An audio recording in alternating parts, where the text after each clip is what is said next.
So welcome to everyone that's here today. Welcome to everyone that's watching later. And welcome to my co-presenter, Gesa, who I'll be introducing properly in a moment. My name is Deborah Benham, and I work for Transition Network, which is the UK-based charity that supports the international transition movement and is part of the international support system for the transition movement. So we are in the session Regenerative Design of Urban Areas, and we're exploring the characteristic of living systems design today. And so I should say a little bit more about myself and why I'm the host and co-presenter for this particular session. So I've been working for Transition Network for the last 5 years.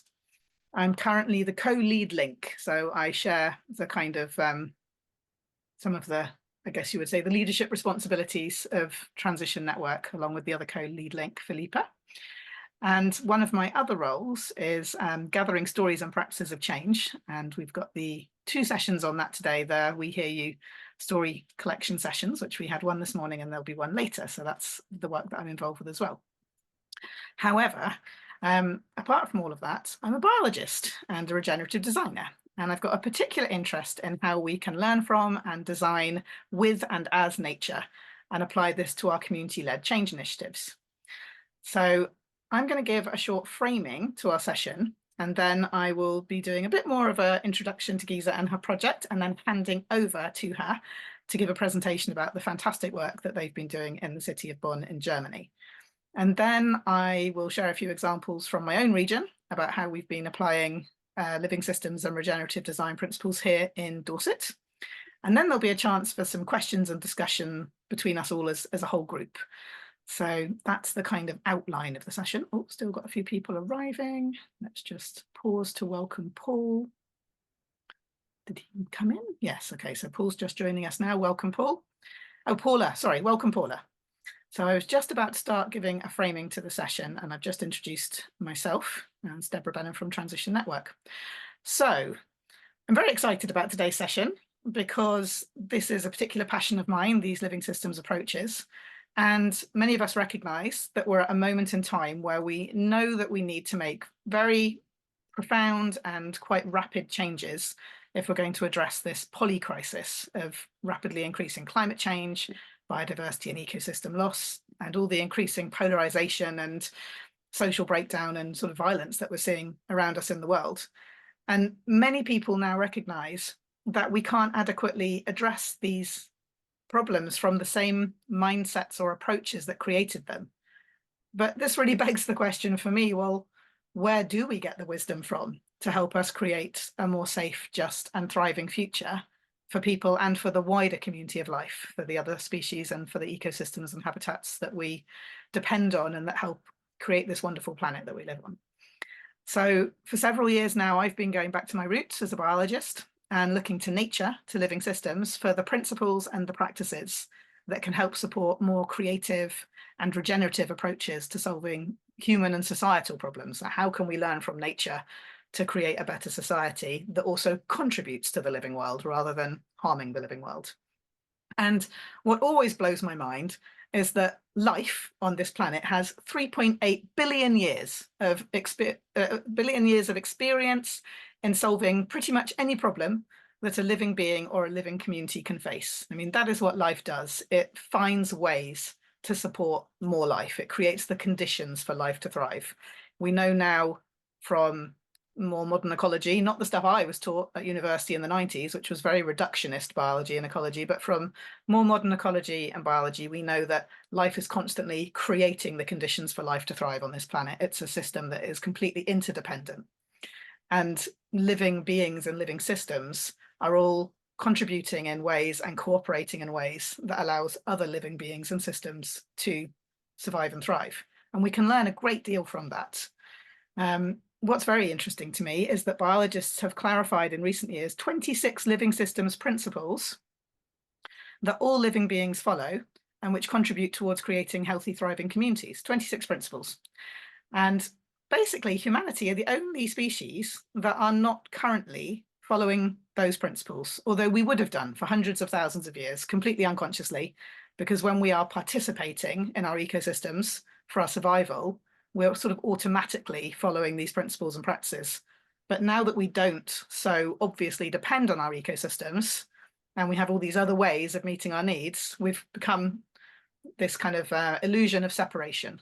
And so we're not actually contributing to and taking part in the living world in the way that creates health. And in fact, we're creating a lot of harm now. But it doesn't have to be that way. Richard, I'll come to you in just a moment. I'm just going to finish the framing, if that's okay, and then we'll have time for a couple of questions.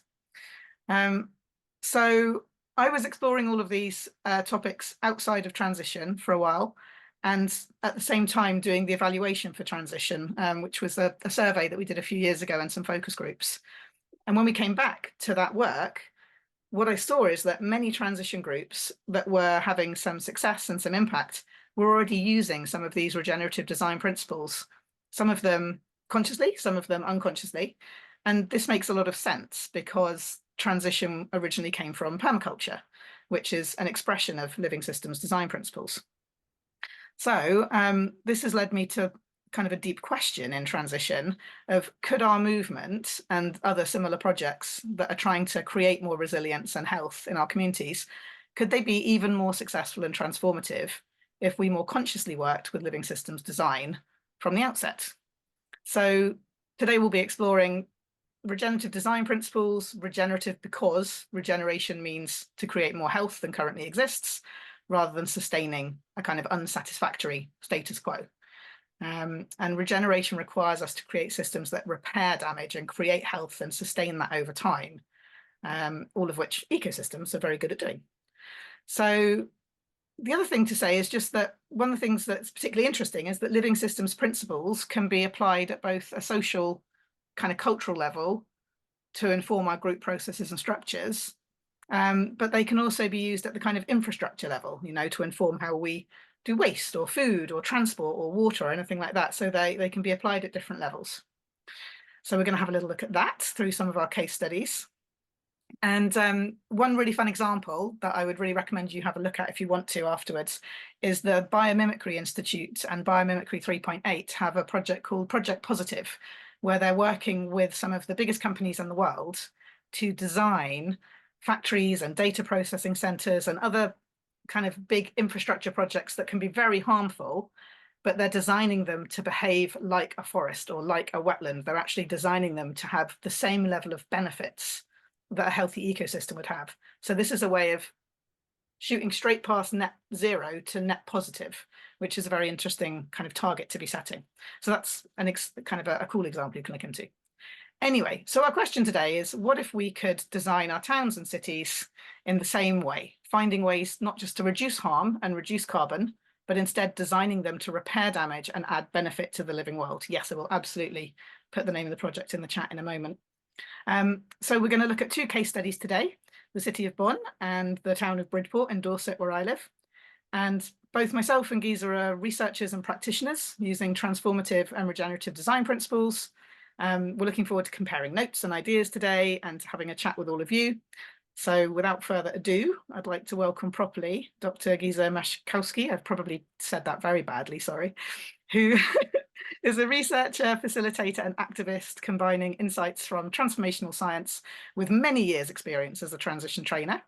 In 2011, she co-founded Transition Town Initiative Bonn in Wandel, and then went on to co-found the first community-supported agriculture CSA in 2012, and in 2018 started the campaign Bonn Blossoms and Hums. Since 2013, she's been an active member of the Climate Advisory Board of the City of Bonn, and she was the co-founder and head of Bonn for the Future, We for the Climate, which was a very large participatory process in the City of Bonn that we're going to hear more about today. She works with communities and administrations at the local and national levels. She's a great inspiration to me, and I'm very delighted that she's here today. So over to you, Gesa, and any words that you want to say, and then we'll jump into your presentation. Actually, let's just pause for a second and see if there was a question from Richard as well. So let's capture that as well in case that's still outstanding. Sorry, Richard. Did you want to unmute yourself and ask your question? Sorry, I didn't have a question. That was just a misunderstanding. I'm sorry.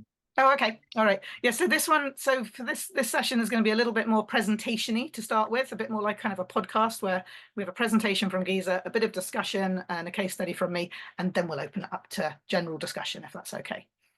All right. So over to you, Gesa. Yeah, thank you very much, Deborah. It's really nice to work with you together. So we had lots of fun in the preparation meeting. Thank you to Transition Network for having us here and organizing all that. Thank you to all people who are now here, and I'm very certain that we will share lots of experiences. I talk about the case in a case in the city of Bonn. So I start my presentation now.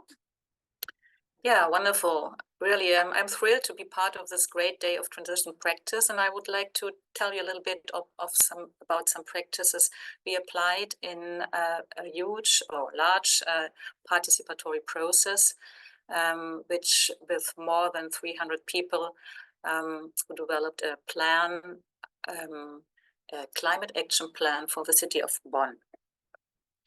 So we are Bonn im Wandel, which just means Bonn in transition. We've founded ourselves about 12 or 14 years ago. And of course, we share our common values from permaculture and transition, which is people care, earth care, and fair share. And we all know that these values are in danger. So we decided to bring the positive vision to Bonn and founded the first projects.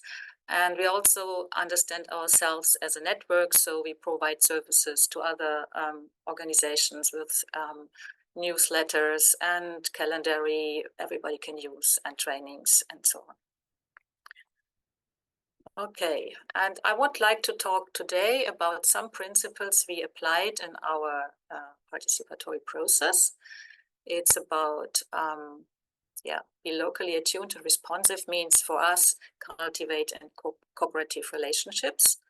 I will talk about our value base and motivation to do this. I will show you the design of the process Bonn for Future, how we implemented learning cycles and diversity. I tell a little bit about how we can co-create at eye level for the future, and I will also look at some outcomes and learnings. So we started in 2019 with Fridays for Futures, who really created momentum. And everybody knows that becoming climate neutral in about 12 or 13 years is really a challenge. So as we saw this incredibly resolutions and incredibly developments happen, we ourselves as Transition Initiative, we decided really to also to engage at this political level. And now, very briefly, we handed in a citizen petition for a participation process in the city of Bonn, together with lots of supporters. You can see here some of them. We've had over 80 supporters who also wanted to have this process and the participation of the citizens. Then in 2020, in the June, we designed the Bonn for Future process, and which is very special in consultation with the city administration. So the city administration was involved from the very beginning. And in September 2020, the city council decided by a large majority to support Bonn for Future and to cooperate. This has never happened before in Bonn, and really it's the beginning was the climate demonstrations initiated by Fridays for Future. Okay, what is our value base and motivation to do this? This is a picture I draw in the very beginning of the project Bonn for Future. I call it the dragon of togetherness. And for my only my own motivation to engage is that I see this multi-crisis as a problem of disconnectedness, and also as an invitation to reconnect to ourselves, to our communities, and to the nature again. So this is the guiding and leading principle, which we focused on also in difficult times. Yeah, and this is also what directs our work here in Bonn. This is our team, and we knew very well that organizing a city a process for the citizens of the city of Bonn was very overwhelming. So I would like to talk about another principle to deal with overwhelming challenges and really to take care for ourselves. So we in our team embedded practices of connection, and then we applied these practices in our huge climate forums. So we kind of established a culture of care and of togetherness, because we knew this process will be very challenging, and we are the ones who has to really to hold and the space and create the culture, which is important for the entire process. So what now I talk about the design. Here you don't have to read everything, but what's important for the moment is that we started in the very, very beginning with a research phase.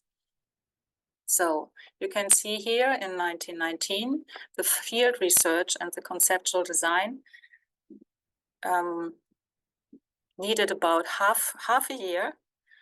And the leading question was, what has to happen that this process really becomes a success and people are happy to really to join and to co-create. And we asked this question to lots of different stakeholders, to political parties, to scientists, to organizations, to the administration. And the answers were inbuilt into the entire concept of the participatory process. Another principle we implemented, you can see we have in the middle line, you can see we have had different events: Climate Action Day, Climate Forum 1, 2, 3, 4. I come to that back later. And here you can see these purple cycles. And these are inbuilt cycles of learning and reflection. So we had about 4 or 5 workshops together with the city administration, and from different departments, and reflected on the results of the different events. So there was inbuilt action learning, and at the very beginning we did not really know what topics we were working on at the last forum, so it was step by step developed. Okay. We tried really to build up a diverse community. So we selected 200 citizens randomly, and we invited societal actors. Also, we invited experts from the city administrations and from the municipal companies to have this knowledge from people who are in charge of implementation of change. We had lots of speakers and advisory board and so on. But the most important thing is that we not only asked the citizens, we also mixed it up with stakeholders and initiatives and administration. Yeah. Okay, how did we enable co-creation? Here you have an overview about the different events we had. So Climate Forum 1 was about future images of the climate neutral and livable city of Bonn, developed by the citizens themselves. Climate Forum 2 and 3 was about good ideas for climate neutral living and mobility. And Climate Forum 4 was the action plan. And you can see above this expert consortium, it was a scientific consortium who did really a scientific-based climate plan, and the citizens did the climate plan, the climate action plan, with a leading question: how can we achieve this, what we need to achieve? And just to show how this went together in September 22. So we made a compilation of both plans. This went into the city council, And the city council decided that all action plans of the citizens will be reviewed for implementation and will be included in the climate plan, which has now happened. So it was a great success. Here you have a little view on the future images, and these future images developed by the citizens, the participants in the very first climate forum, were the leading images for everything which happened after the first climate forum. So they were present in the second and the third and the fourth forum. Every time people reminding where's the direction we want to go. Okay. So the one very important question for me is, as a transition trainer, how to create this transformative knowledge. So what is needed that people can really create knowledge for change. And to my experience, it's very, very important that the goals, the target knowledge are clear, honest, sound, understandable. So we put a lot of work in very good, high level, understandable, easy information to enable people to understand the challenge and the goals as well. And when this capacity building has taken place, and this took place in every forum because we had also different people there, then they were asked, how can we succeed? What needs to happen that we really are able to reach these goals? So people created based on their everyday knowledge, their experiences, their local knowledge, they developed transformative knowledge for changing the city. So much to the theory. I'll give you two examples. What does it mean to create target knowledge? This is the climate, the greenhouse gas emissions of the city of Bonn, and where the red arrow is, this was in 2020.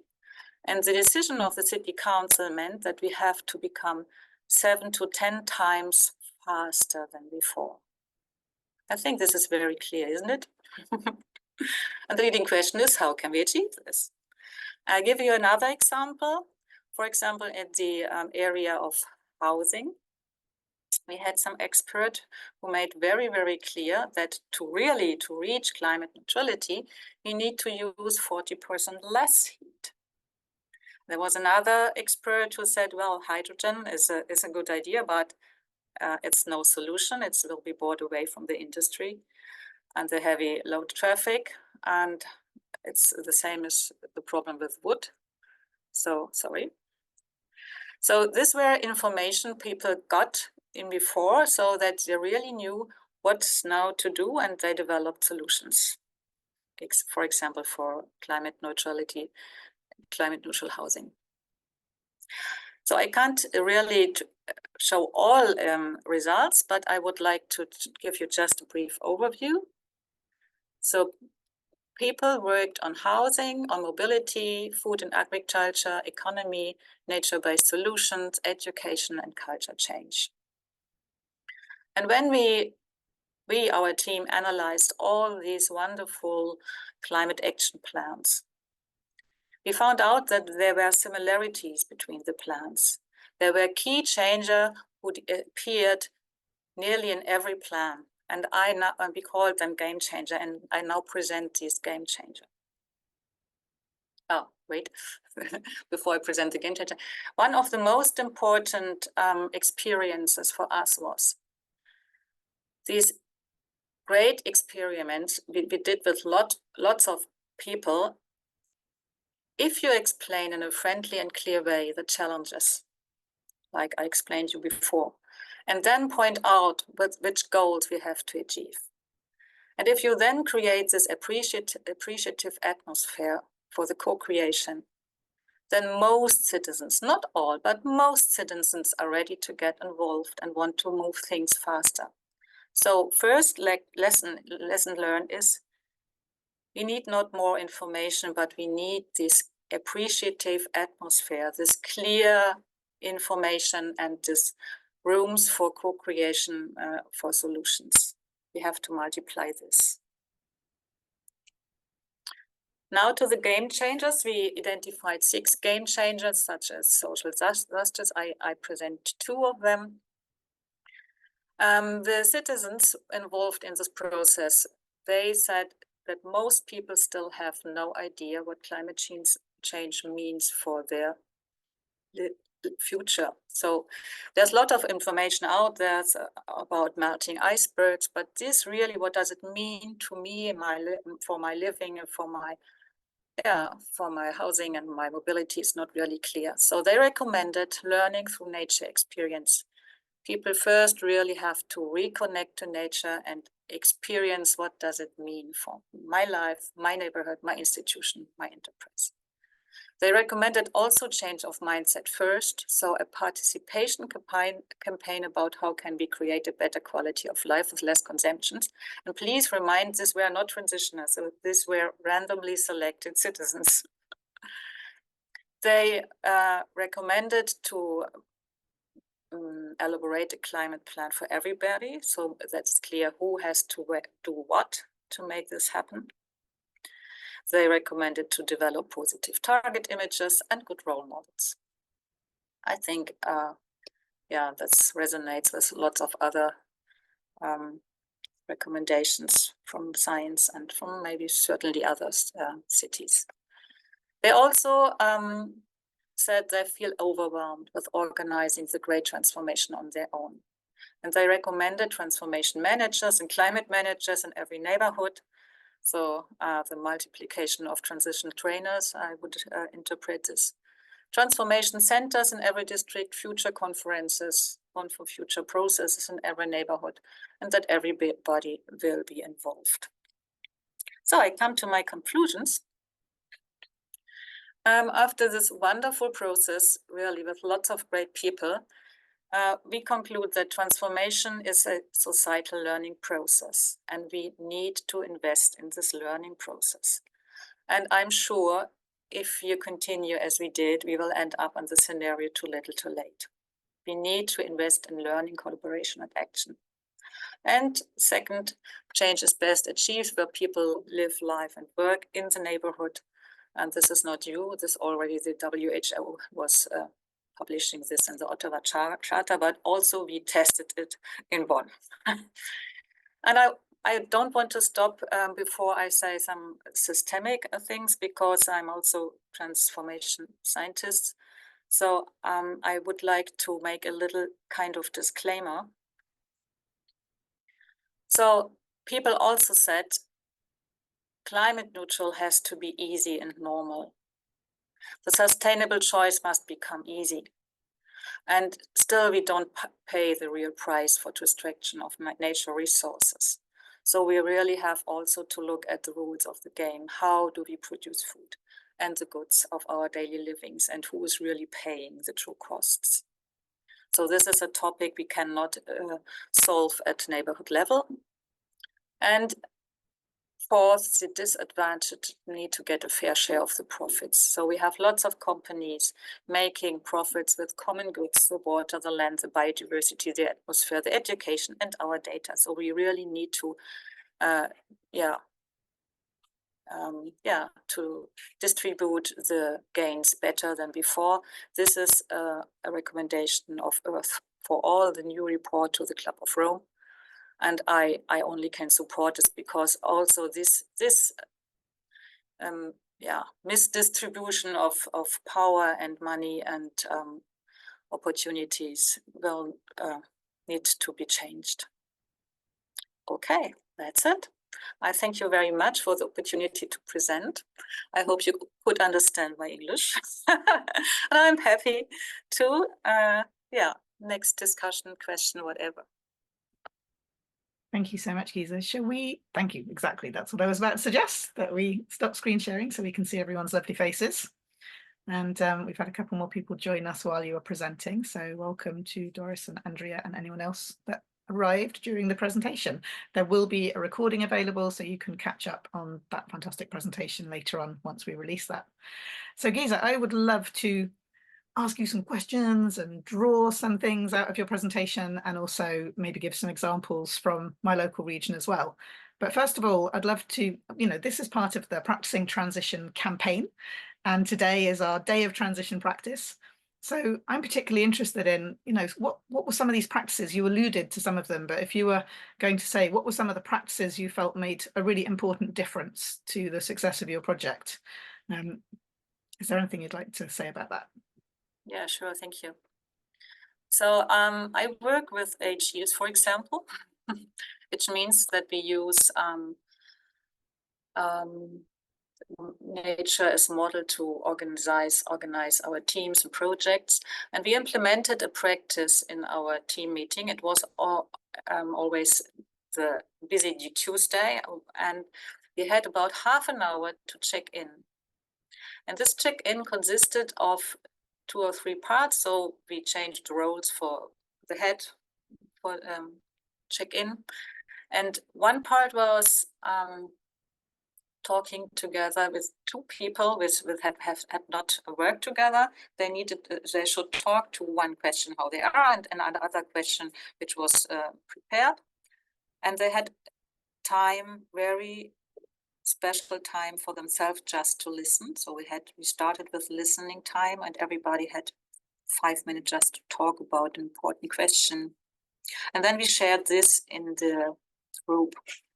This is very simple, but this was a practice we really established, not only in our team, but also with the administration, if they were cooperated. Sometimes we succeeded. And we implemented it also in the climate forum with 150 people. So everybody had the possibility just to have somebody to listen to him or herself and to share personal views and to be heard. This is one of the practice we implemented. Lovely, thank you, Gesa. Yes, I've been very connected and involved with the H-Shields Deep Nature Connection body of work for many years as well. And it's now, I've put a couple of links on there. It used to be hosted on hshieldsinstitute.org. There's still some information on there, but now most of that work is happening under the name Living Connection First. And the founder is John Young, and there's still some fantastic courses available both online, and there are practitioners all over the world doing this deep nature connection and nature-informed community building work. I'm one of them, Gesa's one of them, and we both use this nature-informed framework in our work. So that's a bit about that. But yeah, thank you for sharing that. It's really interesting to hear how these particular practices can have such a transformative effect. And when you and I spoke before today to sort of explore how we might present together, I was listening to your presentation and your summary of the project with that kind of living systems regenerative design hat on. And it was so interesting because you were saying, oh, well, I'll run through it and then tell me what you hear. And so some of the things I heard then and today were that you were putting a very high value on cultivating cooperative relationships and relationship building generally between people. You had that dragon, the idea of the basic problem for doing these very successful and innovative and participatory projects is our disconnection from each other, and quite likely our disconnection from place and land and the issues and how they're going to affect us, right? So this whole idea of disconnection and how do we reconnect. I also really heard, so cultivating cooperative relationships is a core living system principle, for example. I also really heard you talking about self-organizing and building from the bottom up, involving citizens, but then also involving the other levels of scale as well. And so this idea of kind of nested levels of scale and working across sort of a network at different levels is also a living system principle. I'm going to share a few diagrams and things in a minute that have some summaries of these living systems principles. You also made a great attempt to incorporate diversity, right? I think you mentioned 200 citizens that were randomly picked. So all, I'm guessing it was all ages, all backgrounds, all experiences of life. And that must have been a lot of diversity. We draw them from different parts of the city, different ages, different sexes, of course, different nationalities, and also we ask asked some organizations working with disability and people with migration background to involve and to come. So we mixed it up as much as possible, but we have to be honest, to really reach the people, you have to go in the neighborhood. There are some people you don't get into a climate forum. So be honest, yeah? Yeah, this is a really important piece because we hear often in transition the feedback that the movement is still not diverse enough and that we're not reaching different groups and different perspectives and including them. And that, exactly what you said, is also the feedback that we've had from groups, is you can't just invite, you have to go to where people are, meet them in their neighborhoods, in their own projects, with their own aims, and then see how can we support those rather than expecting people to just come to us. So I think that's a very good example of how you really worked on incorporating diversity. And again, diversity is a very important living system principle. If you think of a monoculture in agriculture compared to a thriving forest system or wetland system, one of the main things that you see in healthy living systems is diversity.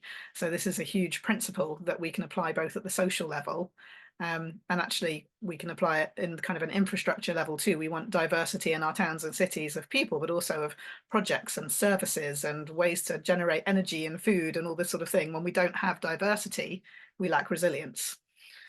May I just add another aspect? So we at the moment we can observe the kind of proliferation of citizen assemblies, and we really, for me, citizen assemblies alone was not diverse enough.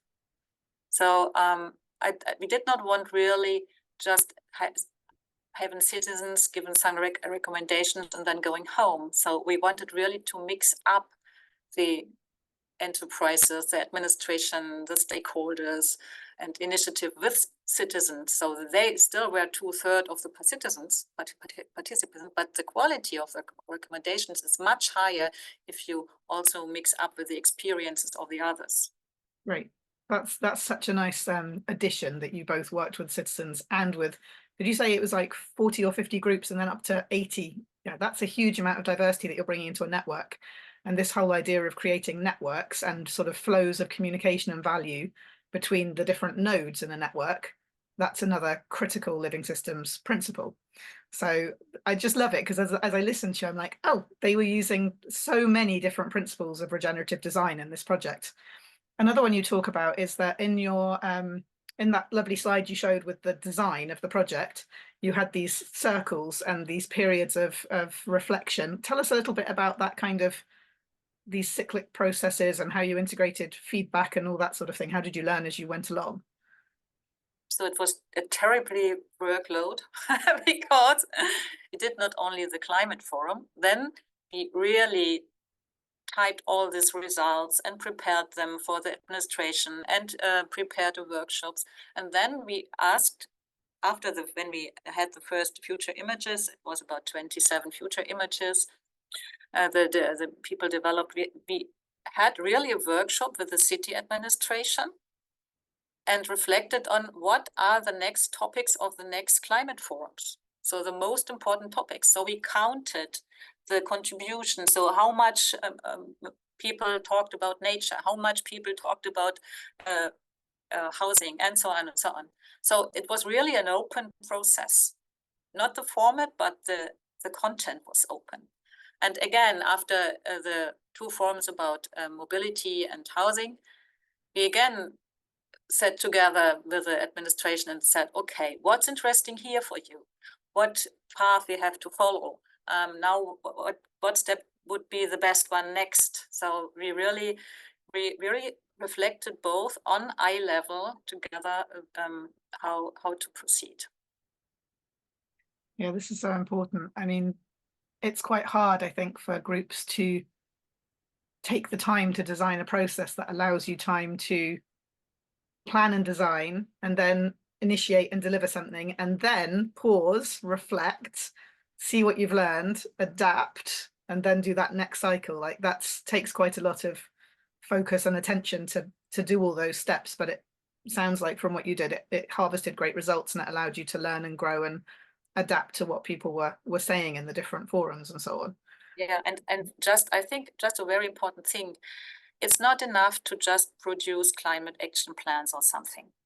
You really need the administration to reflect on it and to connect to it. So this was one of the most important work we did.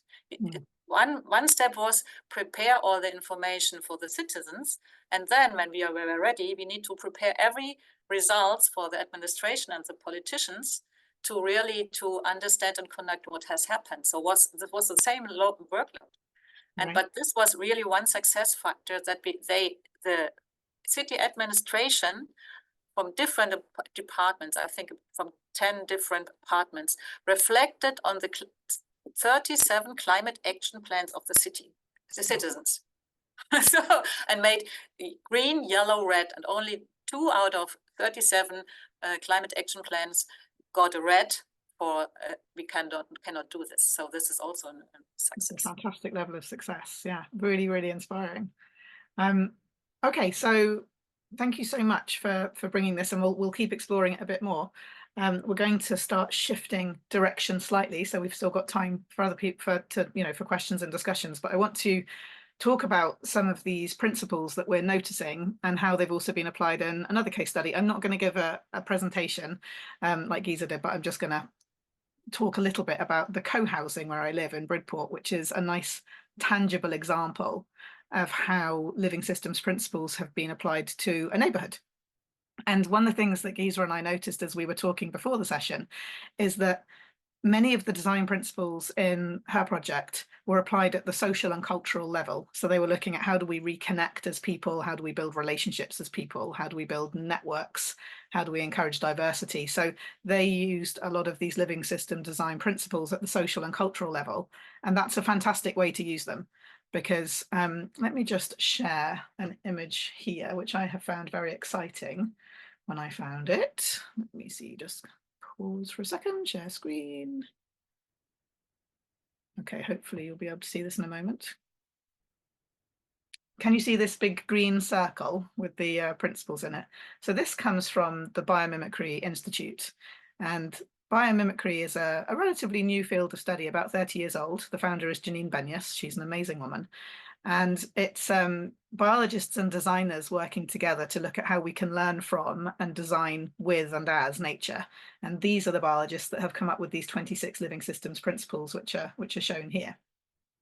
And what I love is when I look at this and I think about your project, Gesa, so many of these pop up. You know, we've got cultivate cooperative relationships, we've got using cyclical processes and integrating feedback loops, we've got incorporating diversity, embodying resilience, self-organizing and building from the bottom up. And this one, combining modular and nested components, is a bit academic jargon, but it basically means bringing people together and then all those different levels of scale. So it's kind of fun because you can look at this as a design tool, and actually the Biomimicry Institute, you can download this and use it as a lens for designing projects at both the social level and at kind of an infrastructure level.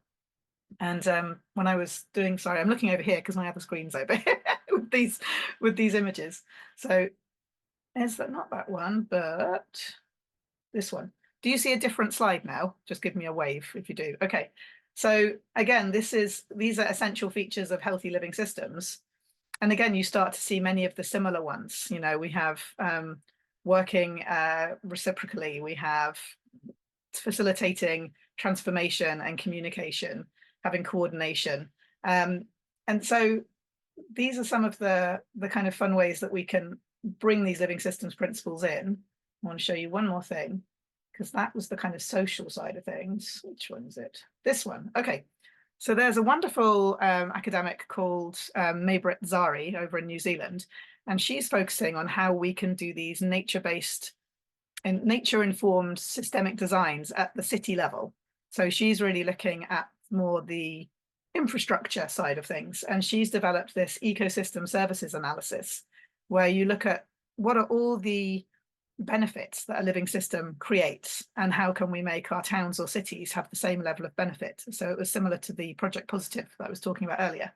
And she's created this table and lots of other things where you can, as a group, go through, and it has not just infrastructure things, it also has, you know, sense of place and cultural diversity, it has education and knowledge, but then it also has things and, artistic inspiration, but then it also has things like provision of energy, provision of water, provision of food, raw materials, etc. I'm going to stop sharing so I can see you all again. So there's a lovely quote on the Project Positive website where Janine Benyus, where she says, when a city or a manufacturing site or a company or whatever is functionally indistinguishable from the forest or wildlands next door, we've reached true sustainability. And to be functionally indistinguishable requires that we design and create spaces that perform as well as an existing local healthy ecosystem. So we can take these living systems design principles and apply them both socially to our group processes and our culture and at an infrastructure level. And the example that I wanted to give was this co-housing that I've moved to recently, which has taken 14 years to bring to life. It's a new neighborhood of 54 eco-friendly homes, affordable homes as well. And it's on the edge of this town called Bridport, which has had a lot of transition activity over the years and a lot of community groups. And I think this community spirit has very much infused the creation of this project. So at the social level, we too have a big focus on relationship building.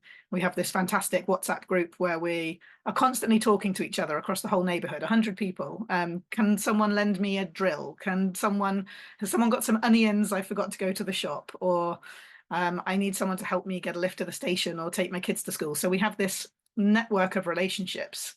And we're also using shared governance and consent-based decision-making, and we're using conflict resolution and peace tending principles.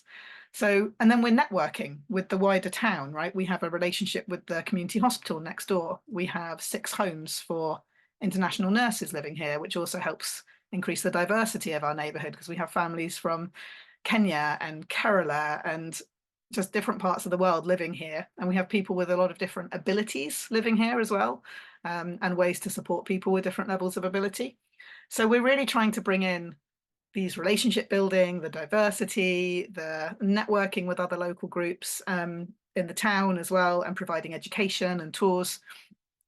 And then on the more like tangible level with living systems principles, we have designed so we're a solar farm, basically. All of our houses have solar panels across the roof, and we create more energy here than we can use for most of the year. So we sell that to the grid, and then we have a relationship with a wind farm that we get wind power from in the winter. We have shared vegetable gardens. We have ways to collect water and for watering the vegetable gardens, but also to support flood defense and this sort of thing. So we're looking at these like living system principles. We're trying to create this neighborhood to be a thriving community of people, but also a thriving community of nature and of ways that we can end up having a net positive contribution to the wider area. And there's a nice quote from Dr. Maybrit Zari's paper where she says, cities, and you could say towns or villages or neighborhoods too, require redesign so they can become in themselves complex systems that create ecological and societal health rather than diminishing it. And one way to do this is to strategically design urban areas to generate and provide these ecosystem services. And this is basically what system level biomimicry is. So they conclude that all of these techniques and these principles and practices already exist, and that one of the things that we can do is learn how to apply these principles and practices, like these connection to nature practices, these connection to people practices, and these tools like the ecosystem services analysis. And hopefully, if we bring those into our projects early on, we can become much more impactful, because going back to that original question, where can the wisdom come from? If it doesn't come from our existing mindsets and our existing knowledge, we can go to nature for these principles and practices that we know create the conditions where life can thrive, and we know creates regeneration and true sustainability, repairing the damage that we've done.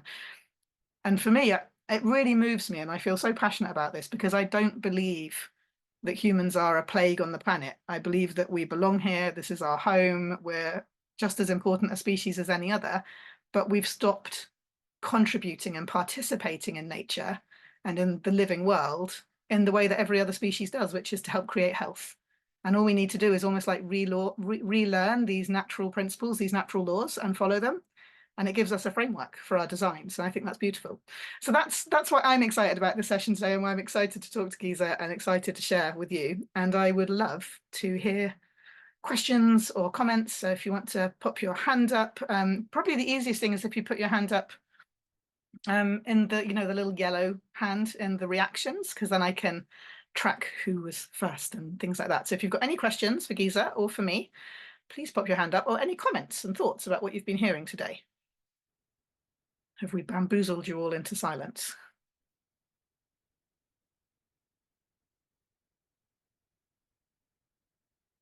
Oh, everyone's very quiet. Oh, I saw a hand. Okay, Becca, over to you. Feel free to unmute yourself. Hi, I was really interested hearing about you talking about these regenerative principles, and I wanted to know how you engage with like indigenous knowledge that incorporates those principles and has been. That's a fantastic question. Thank you, Becca. I'm on a learning journey myself with that at the moment, and I recently have discovered a fantastic podcast series, which is co-hosted by a biomimicry podcast and a native podcast. It's called the Native Seed Pod, and it's a conversation between a group of Indigenous leaders and academics and a group of biomimicry kind of systems level designers, looking at how does biomimicry and traditional ecological knowledge kind of harmonize, complement each other, and also where's it different. So one of the conclusions they came to, and I'll pop a link in the chat because it's really worth listening to. One of the conclusions they were coming to is that in many ways, systems level biomimicry is almost kind of a Western expression, or a kind of a way in for people from the more kind of Western mindset or sort of mainstream dominant global current culture to understand and start to actually learn and connect with traditional ecological knowledge. One of the things they did point out that can be different is that the traditional ecological knowledge comes with the kind of cosmology more than biomimicry does. So it has more of the spiritual aspects. But actually, I would say as a biomimicry practitioner, the more I have truly used these transformative practices and deeply connected with nature and with people, the more I think the spiritual aspect comes through too, because the mindset starts to shift to an ecological mindset of one of interdependence and interconnection and sort of care for all and being a relative to all. So that would be my first try answering that question. But I think that conversation, that series, I think it's a 4-part series of podcasts, would answer it much more eloquently than I can. Thank you. Stefan, I think you had your hand up next. Yeah, thanks for a very engaging presentation and also reflection to both of you, Gesa and Deborah. My question is regarding the boundaries of systems and the scale in relation to complexity. To kind of delineate the context a little bit, I'm in a small town environment with about 7,000 people and currently engaged into regional network work around innovative practices for regional development around climate change mitigation and support. And of course, we have all these cool examples of impact hub of climate labs in the metropolitan areas of Austria, where we have a city with 1.5 million inhabitants.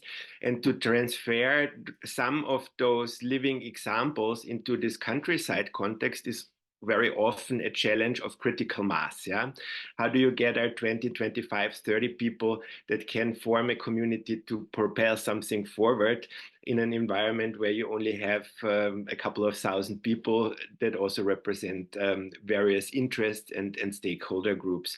And I was wondering, like, how Gesa's experience is or was in Bonn in terms of how were those neighborhoods and stakeholder groups coming together in order to form a next level of complexity to build some new structures, services, and activities. Would you like to take that one, Gesa? Thank you. I tried 2 different answers. One is, so we, as Bonn im Wandel, we already had we had 12 years of building connections and supports. And so we have made campaigns with very different people. So about no Primark in Bonn or something like that with 20 different organizations. So we have lots of campaigns and trust in between us. So this is really very important. Maybe this leads me to my second answer. When you work in the rural area, I think it has to be a needs-based approach. And you have to work with the needs first, and then maybe earlier or later, climate comes into into the story. So I think, yeah, that would be my answer. Thank you. Deborah, any remarks from this perspective of living principles that you've been introducing? In terms of engaging people that maybe are not yet connected in a smaller or more rural area? Well, I definitely would agree with Gesa that the starting point is relationship building, and relationship building needs to start with what people are already doing and already interested in and where they already are. So starting there and really being willing to put in time and effort to relationship building. And it can be very simple, I guess. I mean, around food or around seasonal celebrations or around activities or events that people are already running or hosting or attending. I think starting to show up and participate and help and be involved in things like that can build those relationships. And then I think what's interesting about Bonn, when I interviewed Gesa for our evaluation work a few years ago and asked, why do you think this was possible, what you're doing? And as she just kind of pointed out, it was because they already had done some smaller, low-risk projects with different groups and with each other and with the council. So I think looking for easy wins in a way, sort of, is there a small project we can do together that builds relationships and trust? I remember, I don't know why this example is popping into my head, but I remember when I was working in Scotland with all these wildlife tour boats. This is in my previous pre-transition career, and people didn't trust me. I was kind of like seen as the regulator or the educator or the person coming in to tell them what to not do or what they were doing wrong in some kind of patronizing way. That's how I was perceived, as coming from a conservation non-profit. And it just ended up being many cups of tea, many cups of tea, many cups of tea. Many cups of tea and story listening. So instead of me going in with any kind of agenda, many cups of tea, eat biscuits, listen to other people's stories, and then that builds trust, and then everything becomes possible. And from the living system principle, what I have heard so many regenerative designers and living systems principles people say is relationship is everything. Relationship in nature is everything. Everything is interdependent. And if you think of the mycelial network, the mushroom and the tree mycelial network, no messages or resources or chemicals or nutrients can happen without the multiple strands of relationship. And if relationship breaks down, everything kind of stops. So yes, if something goes wrong or becomes difficult, we eat together. Absolutely. It sounds simple, but it really works. Any other questions? Thanks, Stefan. Yeah, I don't know. I would open it also to the other participants, whether there are any resonances or comments. That would be lovely, yeah. Question, if there are not other hands up with immediate next topics. Yes, please, anyone that wants to jump in and comment on either of the questions so far or anything that's been said. It doesn't have to be a question, it can just be a reflection. What are you thinking, having heard the questions so far and the presentation so far? Is it triggering anything for you? Any ideas or any critiques? I mean, whatever you feel like sharing, we'd love to hear from you. And we can just sit quietly for a moment and see if anything comes. And if not, we can also wrap up or see if anyone that's asked a question has another one as well. Stefan or Becca or anyone, if you want to say more, you're very welcome to. I could share a learning after Bonn for future, maybe. That would be great. Yeah, because tell us, did you say you can't talk about some of the learning? Yes. Yeah, that would be lovely. Why don't you do that? So we implemented this great, huge, really broad, participatory process. We created a wonderful plan, and then everything stopped. So if you know permaculture, after the plan comes the implementation. No? And then I learned from CNOCA, the European Network of Citizen Assembles, you have to plan not only the participatory process, but you have to invest the same time and effort to plan for the implementation. So then a very interesting thing developed. So the city council decided to invest more than 50 million euros into climate protection and to hire about more than 50 people. And this is a process which needs about 1 year. So now two-thirds of the work is done just with preparation work, but in between nothing happened. So if you have this wonderful co-creation, and even the team changed, so we have to restart relationship work and building trust, and new people are coming in, and you have to create the culture again and again. But yeah, that's a very, very interesting learning, that we really have to think forward what comes after the plan. So first we thought what comes after the demonstration, so that the demonstration of the Fridays needs some action plan. So we have the plan. Now we need really resources and co-creation in the implementation work. And this is not usual. This is really a new chapter of transformation and one learning more. So I think we can't transform just to, if we have create more initiatives, we need this intermediary level. So we need also in the civil society organizations who are able to develop strategies together with the initiatives, to be a partner to the administration. So we need to implement new levels for co-creation. Thanks, Gesa. That's really interesting. As you were talking, it was making me reflect on being at the very beginning of a project rather than where you are, sort of looking back on what you've been able to do. And maybe, Stefan, if I tell you a little bit what we're hoping to do in our local town, which is probably, it might be a little bit more similar to your situation with the sort of, because we're dealing with a small town rather than a big city. But if I think about, so we've been designing a project here in Bridport, outside the co-housing, so not related with the co-housing, but just in terms of my local work with the local transition groups and climate action networks. And one of the ways that we're wanting to apply these living systems design principles from the beginning is, I would say, so first of all, we're reaching out to the groups that already exist and finding out what their needs are and what they're already doing.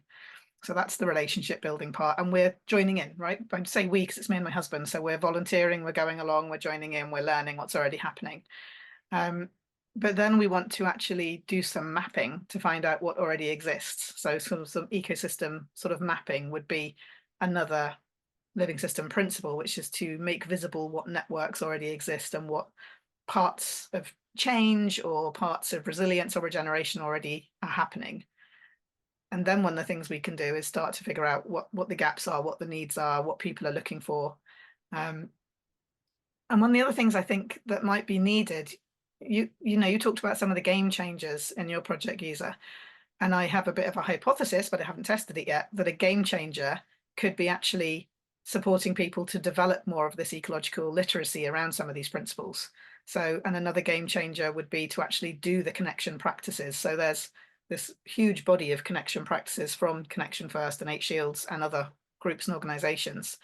But to do the people connection practices and build the culture and relationship, to do nature and place connection practices, and then to learn some of these living systems principles by going out in nature and observing how living systems work, right? And then starting to think, how do I apply that principle of cooperation or principle of using locally available materials or using abundant free energy? Any of these principles, how can we then apply it to our town? It was also lovely what you mentioned, doing the future visioning, right, Gesa, and all the images that people created, the pictures that you showed.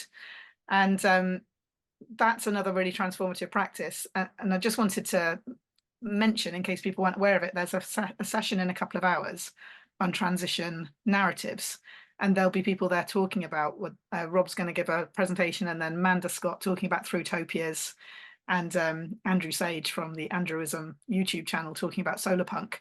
But all of these ways in which we can create these fantastic, inspiring and motivating visions of a preferred future, not necessarily utopian or naively optimistic, but a future that we want to move towards and we feel that we can make change towards.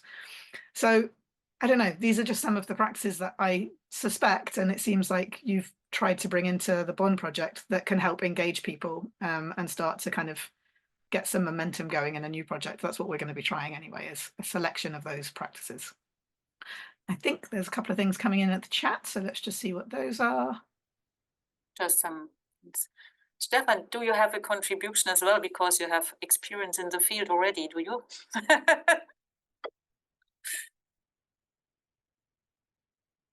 Well, I think we're exactly at this transition from a citizen council process that produced actually desirable future 2040 vision out of several individual visions and a catalog of almost 100 packages of activity that could be done for the next 17 years.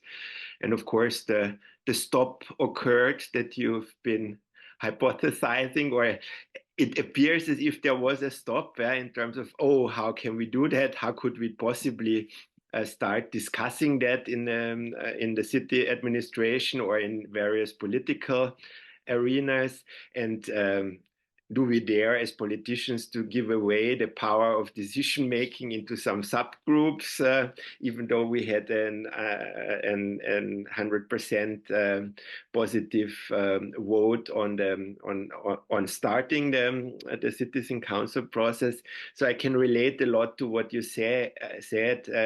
I think what people start realizing, it will take another 1.5 to 2 years to digest what has happened, and at the same time, the overall development doesn't stop, and it maybe becomes even more difficult because the economic situation, inflation, stuff like that, is also impacting the budget of the city, and a lot of other things are coming along the way.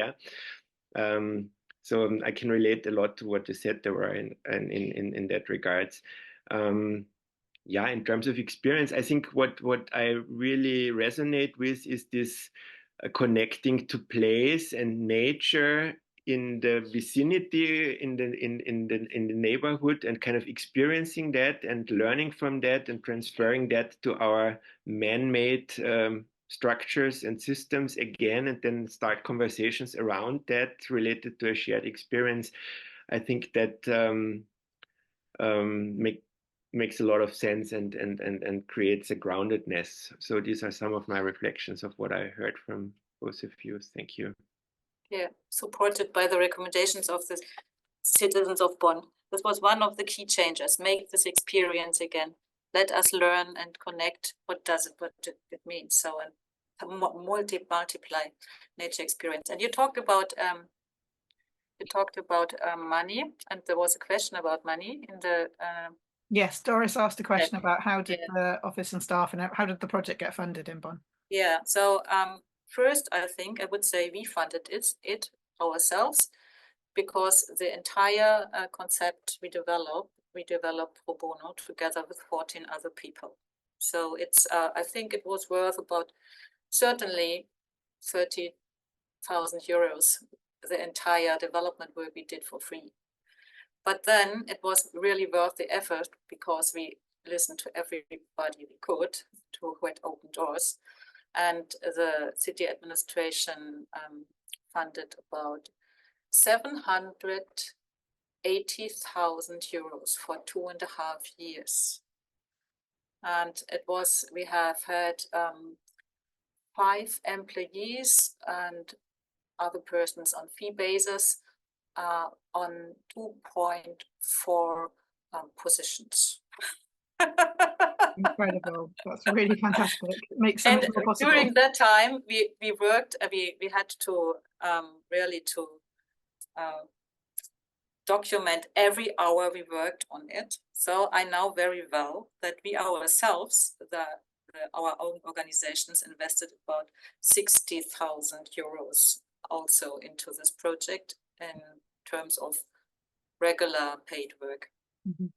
So, but to go further, for me, it's the only way really to do this transformational work with lots of different people, also with the rich, because it's very, very clear that the city administration and the cities themselves, they really have problems with money. So they have lots of loads and different problems. But there's money out there, and we really have to engage with the citizens that they take care of their own neighborhood, their own district, whatever, and also invest there. So there are first some developments here. For example, there's a cooperative in Cologne who starts just to spread the idea that people can invest in climate protection in their own in their own city. And there's another movement which is kind of regional cooperative movement where you can invest as citizens into the food system transformation. So I think these are solutions we really have to work on and we will need. Thank you. Yeah, that's very helpful to hear. And one other potential source of funding, Stefan, that we're exploring currently in this region is research funding with an academic institution. So what I've realized through talking to a number of different academic institutions is there's a lot of desire to collaborate with and learn from communities. I think a lot of the research funding that's available, certainly in the UK, I don't know about other countries yet, there's a requirement for a community partnership, and to actually do things hand in hand with grassroots groups. And so we have partnered up with the Open University, and we're applying actually for Arts and Heritage Research Council funding to look at regenerative design principles. And if we can support community groups to learn regenerative design principles, does it help them make more positive contributions in their local area? So we've got a research question, we can apply for funding for that, and then hopefully that will help us pay for the facilitator time, for all the venues, the catering, for the participation of some of the partners. And then obviously we're also teaming up with local transition groups and climate action networks who are registered nonprofits, and we can apply for funding from trusts and grants through them as well. So I think it's interesting to think about what are all the different sources of funding. Doris, I hope this starts to answer some of your questions about possibilities of where to source funding anyway. Stefan, did you want to respond to that? Yeah, I just would like to underline that, and I'm seeing. I mean, I have one head also in academia and research related to creative processes and design processes and enabling spaces for such processes to be conducive. And some of my colleagues in the anthropology or design anthropology departments are also looking at those funding schemes that you've been mentioning. So this sounds quite exciting. At the same time, it has to be grounded in the local community. Otherwise, we have some aliens coming in and watching people like in the zoo, and then they are away and writing their papers, and the people think, yeah, and what was the impact there? At the same time, having those aliens as a boundary object to start maybe a different appreciation for stories and places is a quite interesting way of maybe loving your own environment a bit more, because somebody from outside finds things special and interesting that you take for granted. So that was one thought. The other thing that I'm realizing is a huge opportunity in terms of EU money flowing in, is this, in German, it's Gemeinsame Agrarpolitik. So it's the common agriculture politics scheme that has billions of euros assigned to it, and where each country has now to create policy on on the regional governance level in order to distribute the money. And there are some schemes that really look into regional innovation network building. And there are some people that are quite aware of all these hosting practices and things like that. Where some of the calls are quite informed about those practices, but then it's a challenge to have the capacity and the knowledge to write those advanced grant applications in a rural context. So there I see a certain need of intermediaries to actually write those applications in order to secure the funding to then work on a local level. And there are some quite exciting opportunities in Austria opening up at the moment, and we're looking quite closely at that. I'm wondering how this relates to other European countries and to Germany, but I would assume that the same general EU programs apply in one way or the other. Thank you. I'm noticing the time and want to make sure that we close in a good way, ready for the next session to start. But yes, thank you for all these questions and reflections and these good ideas about how we can resource these sorts of projects. And I think that's a really good point about making sure there's an intermediary or a group or someone that's willing to put the time into doing the applications and the initial research. So like Gesa said, their group had to put a lot of time in up front, and we're doing the same thing now in our area, but knowing that there can be a very big reward of being able to really resource the local groups and resource some staff time to actually deliver these projects. So we do also have, in case people aren't aware, we do now have a fundraising role in Transition Network who's working with Transition Hubs. Her name's Tanya, and we're intending to increase the amount of fundraising advice and direct support that we can offer as part of the international support movement. And we're also prioritizing over the next 12 months, raising funding from funders that we can redistribute, that we can re-grant as seed grants and development grants, because we know that it can be really hard to just have that kind of, you know, foundation of a bit of money to then pay to then build some fundraising skills or start doing applications. So yeah, we're aware of this and hope that we can support it more.